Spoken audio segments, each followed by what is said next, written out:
A reading before the sermon. This is Marginal Wisdom by Leslie Takahashi. They teach us to read in black and white. Truth is this, the rest is false. You are whole or broken. Who you love is acceptable or not. Life tells its truth in many hues. We are taught to think in either or, to believe the teachings of Jesus or Buddha, to believe in human potential or a power beyond a single will. I am broken or I am powerful. Life embraces multiple truths, speaks of both and of and. We are taught to see in absolutes, good versus evil, male versus female, old versus young, gay versus straight. Let us see the fractions, the spectrum, the margins. Let us open our hearts to the complexity of our worlds. Let us make our lives sanctuaries to nurture our many identities. The day is coming when all will know that the rainbow world is more gorgeous than monochrome, that a river of identities can ebb and flow over the static, stubborn rocks in its course, that the margins hold the center. The truth about stories is that there is no single truth, but many. Stories can give us a frame to work in, the familiar beginning, middle, and end, and the protagonist, plot line, and moral.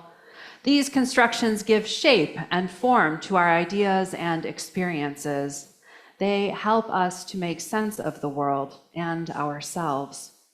Stories give us space to be creative, to expand our thinking, to help us move outside of that binary thinking that we can fall into for so many reasons.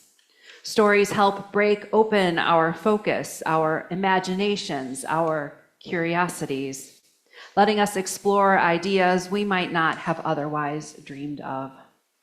Stories can help us try out and explore aspects of our or others' identities. They can point us to new truths, new realities, or new realizations, or they can point us to confusion, muck up the waters, or obscure the truth. Stories may be the one aspect of being human that so far sets us apart from other animals. Stories teach us, comfort us, challenge us, let us experience new things, and find ourselves. Stories have power. They can create new possibilities and destroy others. Maybe the greatest truth about stories is not just that they're all we have, but that we need them. Humans are meaning-seeking, meaning-making, storytelling creatures. We need stories because they help us know who we are. In our story earlier, Max the seagull finds himself called by the wind to a place that wasn't his home, but was indeed his home. The garbage dump was all he'd ever known, and it was familiar, and he loved it, and still something never quite clicked, right? And one day the wind brought ocean smells, and he can't stop himself from following the scent. It too is familiar, even though it's new. In his body, he responds to the scent, finds himself drawn to it. Despite what he knew of the world, something within him told him that this was a part of him, something about who he was, and he needed to explore this possibility. And so he flew to it and discovered a whole new world for him, and one that was truer than the one that he had known before, even though he never entirely let go of that one either. He made space for both to be a part of his life. That's one of the powers of stories. They show us that we can try new things and learn to hold them in our lives, to make space for more possibility than it seems that we can manage without some imagination. Max the seagull discovers life could be different and better, And because he was happier and wanted others to share this happiness, he told them about his experience. And others who were curious left what they had known as home to discover for themselves. One way that we could look at this story then is that sometimes we know a place and find that even though it's home, we leave for another place and it is even more home to us. Something just clicks. I'm sure there are a few of you here today who feel that way.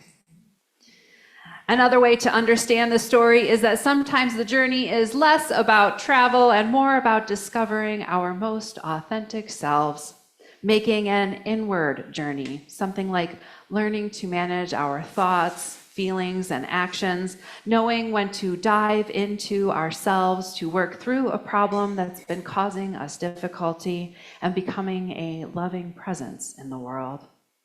Discovering new possibilities and what we love, what brings us to life. Or something completely different. One of the gifts of stories is that they can be reframed and used to highlight different things and can be interpreted and reinterpreted in different ways. Stories usually don't have one moral or theme or interpretation, and they continue to teach us new lessons even after many years. I once had someone share with me that after more than 35 years of sharing this Passover story with her spouse, that year it was different somehow. That story, more than 3,000 years old, still offers new interpretations and meanings after all these years. And the meanings and interpretations and the important parts are going to be different for each person who hears it. There may be some consensus, but there will also be a wide variety of individual, personal interpretations and points of resonance. Stories can also be dangerous too, or at least problematic. Decades ago, for example, when Kodak and other film companies were developing and perfecting their films and solutions, if we remember those, they settled on a strategy that generally seemed to be highly effective. What they did was they took a picture of a woman wearing black and white against a gray background. These were called Shirley cards because the first woman to pose for this purpose was named Shirley. If the dress in the prints was yellowed or the background looked blue or green, the processor would know that something was probably off with the solutions and they needed to tweak them somehow. Now, Shirley was a white woman with dark hair, and this helped with the contrast. If Shirley's skin looked more red, this was another cue that there was something wrong with the processing. This was a reasonable strategy. There's contrast and things to look for and a quality control sample, this Shirley card that could be used to evaluate if things looked the way they were supposed to. And calibrating the film and the solutions to this white woman made all of the people of color, especially dark folks, look wrong. Sometimes they showed up as a mud brown or a blue black, sometimes much darker or much lighter than they actually are, sometimes even the same person in pictures taken within minutes of each other. For years, if black or dark brown folks were in pictures with white people, they were very dark and indistinguishable, except often for their teeth and eyes. Their coloring was never right, whatever their hue. To try to correct for this for a long time, photographers and filmmakers tried to work around this by putting extra lighting on darker folks. For those of you who might remember Sidney Poitier in the movie In the Heat of the Night, he was sweating so much because lots and lots of extra light was thrown on him so that he could sort of appear correctly next to his white counterpart. What happened was that the Shirley cards became a single story. In becoming the standard, the measure of systems operation, the cards made it possible for only white folks to appear properly in pictures.